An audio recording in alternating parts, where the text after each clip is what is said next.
So welcome to this tutorial on working with numbers in Python. It's the first of 4 on working with different data types. So here's what you'll learn during this tutorial. I want to begin very briefly by explaining what's different about this tutorial against all the others I've done in this series. And then we'll look at numerical operators in Python, so things like plus, minus, divide and times, and a few other ones as well. We'll look at some of the mathematical and numerical functions built into Python, and we'll look at how you can check and convert numbers. I think that's enough of me. My picture's going to vanish, but my alter ego Sven will guide you through the rest of this tutorial. So let's get started. So before we begin, I just want to quickly explain why this tutorial is different from all the others in this Python series. All the others emphasize learning how to do tasks. I hope they do anyway. I've tried to make them as practical and as interesting as I possibly can. This one's slightly different. It's more of a reference guide. So what I'll do is I'll be typing code in just to show you how you can do different things with numbers, dates and times, strings and booleans. But remember, you can click on the link at the top right of the screen at any time to download any files for this tutorial, and they'll include any code that I type in during them. And if you can't see the link at the top right, as some people I gather can't, you can always go to the link at the start of the YouTube page for this tutorial, which will take you to exactly the same page, and you'll be able to download any files I've created. So let's get started with this. So to start with, I've created a file called basicoperations.py, and the program prints out a value of a variable which doesn't yet exist, and that's why it's underlined. So let's create it. What I'm going to do firstly is to create some basic operations. So the main operators you can use are plus, minus, times and divided by. And Python, as every other language virtually, uses something called BODMAS to determine the order of operations. And what that means is that multiplication and division take precedence over addition and subtraction. So for example, if I do 2 times 3 plus 4 times 5, what Python will do is do the 2 times 3 first, which is 6, then do the 4 times 5, which is 20, add them together, and you'll get the answer 26. If I want to change that, I need to use brackets to do so. So by putting these brackets in, it ensures it will do the 3 plus 4 first, and it will give me 2 times 7 times 5, which is 70. So it changes the answer. You can also use the remainder symbol. As an example of how to do this, let's take 22 and divide it by 7.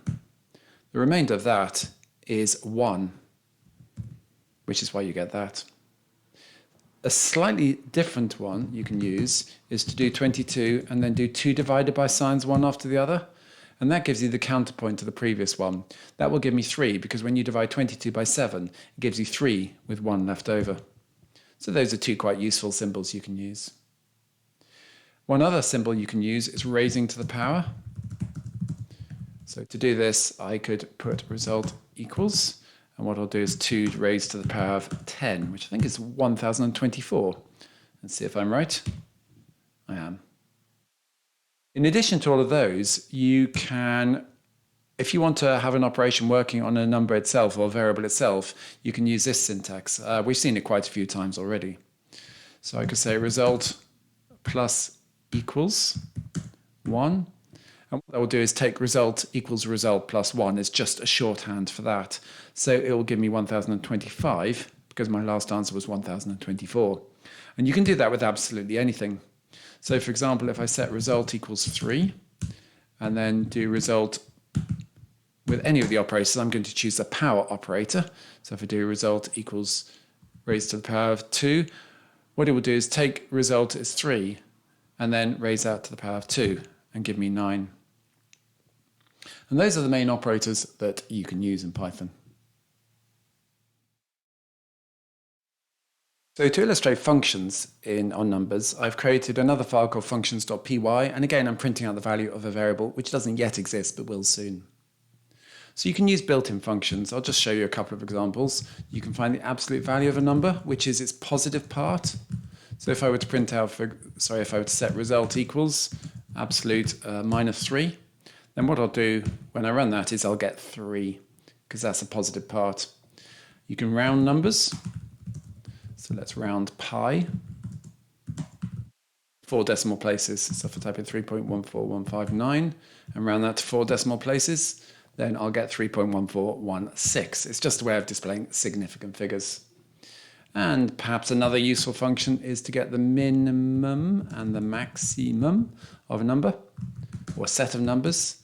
So for example, I could take the maximum of 2, 3, 8, and 4, and that would give me 8, because that's the highest of the values in the list. And if I change max to min, you won't be surprised to know it will give me 2.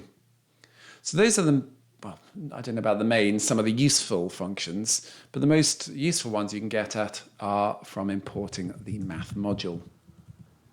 So what this allows you to do, for example, is to show the value of pi or any other useful constant I think is in there to a large number of decimal places. Or what I could do is show, for example, the square root of a number. Done this quite a few times previously in the earlier part of these tutorial series. So I could show the square root of 2, for example, which is 1.414. If you want to know what's available, the easiest thing to do is to have a look at the list, shown in alphabetical order. So most of these are familiar from people who did maths or maybe further maths A-level in England. I don't know what the equivalent is in other countries, I'm afraid. So I can see things like hyperbolic tangent, what a function that is. And most of these you'll only ever need when you're doing specific mathematical things. And there's a few exceptions. I guess one other one you might want to do is show the factorial of a number. Factorials get very big very quickly, so I'll choose a fairly small number there. And that will show me the factorial of 10, which is often written, I believe, as 10 shriek. So those are the main mathematical functions that you can use. In the final part of this very short tutorial, we'll look at checking and converting number types. Let's start with converting them.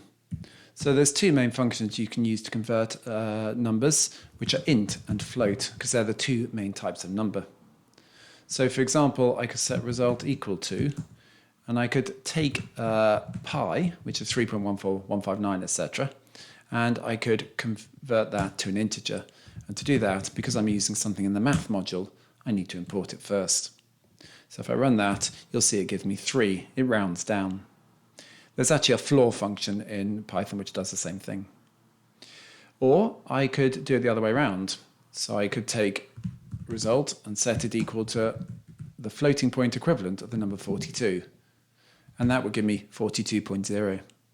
So you can always turn a floating point number into an integer or an integer into a floating point number, although you may well lose precision as a result.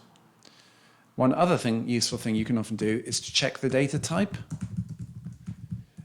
So for example, if I want to know whether pi is a floating point number, which I reckon it is, I could use the isInstance. Now this is a general function, I'm just showing it here to do with numbers.